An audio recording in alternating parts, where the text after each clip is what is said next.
Welcome, folks. This is Tom O'Brien of TFNN. We go 5 days a week. We go 7.5 hours a day. We go 24 hours a day on the internet at TFNN.com. Always remember, folks, whatever you think about, you bring about. Whatever you focus on grows. Hope everyone's having a great day, safe day. Let's make it a great night, folks. Be impeccable with your word. Release the need to be right.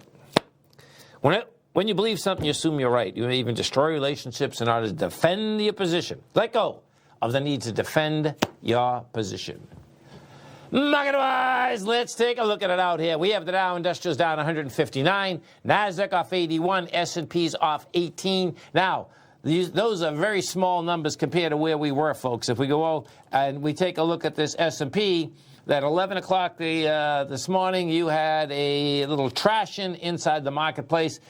It was a very fast flash, no two ways about that. But the bottom line, what you can see out here, is that we went from a price point of 33.89 down to 33.39, so 50 S&P points in the matter of basically half hour. By 11:30, it started at 11. At 11:30, you hit that low. You come off the low. Bottom line, it's making it all the way back top side. Inside the NQs, same type of setup inside the NQs out here.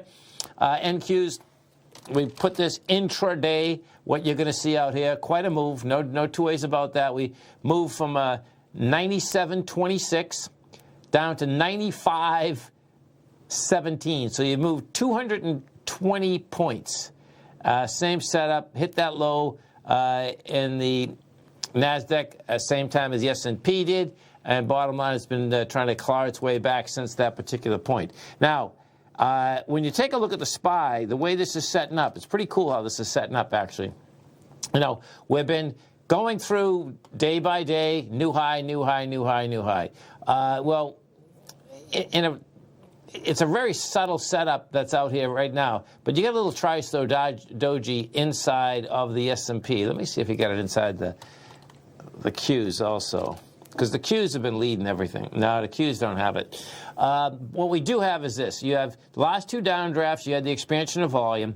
Bottom line is it shook it off on the 31st, shaking it off today.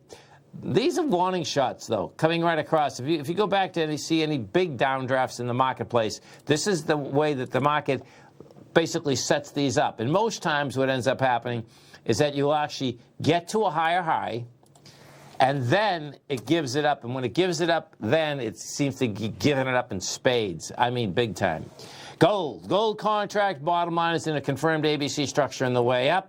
You're getting follow-through with price as well as volume. We take a look at this gold contract. What you're going to see is that you're up $11. You've done 384,000 contracts.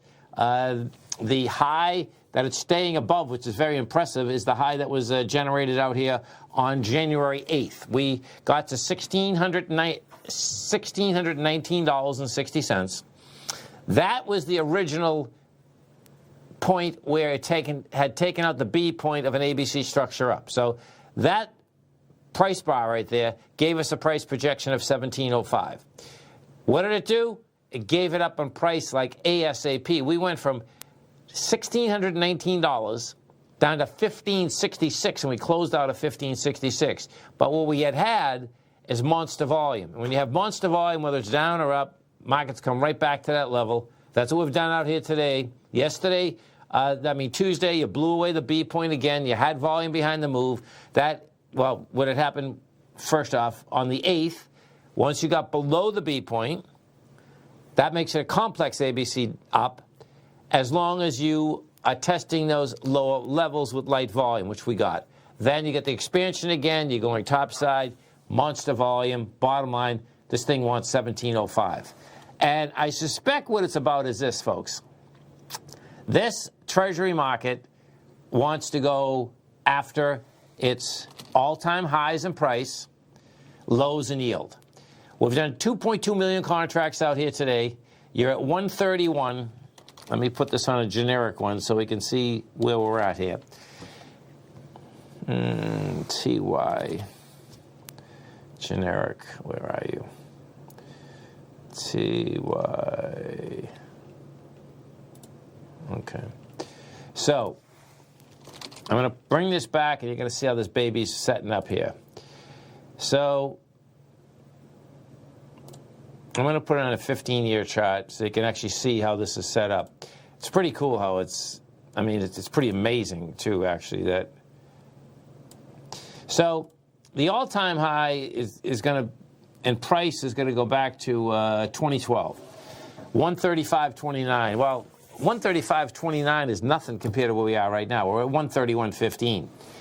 We're ready right now, and you can see we've been up here for 5 months before we get into this upper trend line. I expect we're going to bust through this upper trend line with conviction, go after this all-time high, and if that's what you get, folks, what you're going to see out here is that means that the 10-year rates will go to 0. It will break the 1.3, get down to 0, and then you're talking a whole different animal.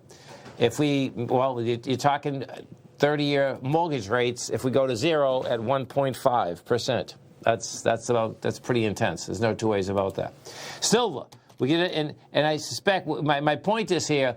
What's driving this metals market is 0 rates. That's what it seems like.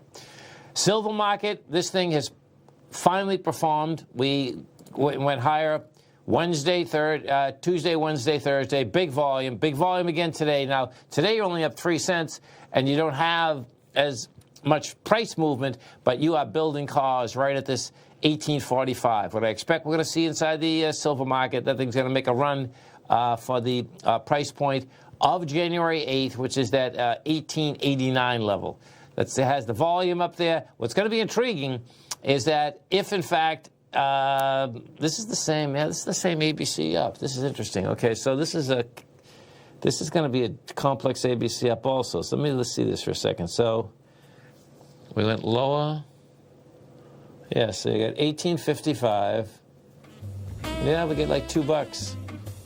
1928. So 1928 is actually coming at us because now what is happening is that the silver's in a complex ABC structure up. It hasn't gone after that B point yet. I expect we will. Stay right there, folks. Come right back. Dow's down 185. Nasdaq is off 90. S&P's off 21. We'll come right back.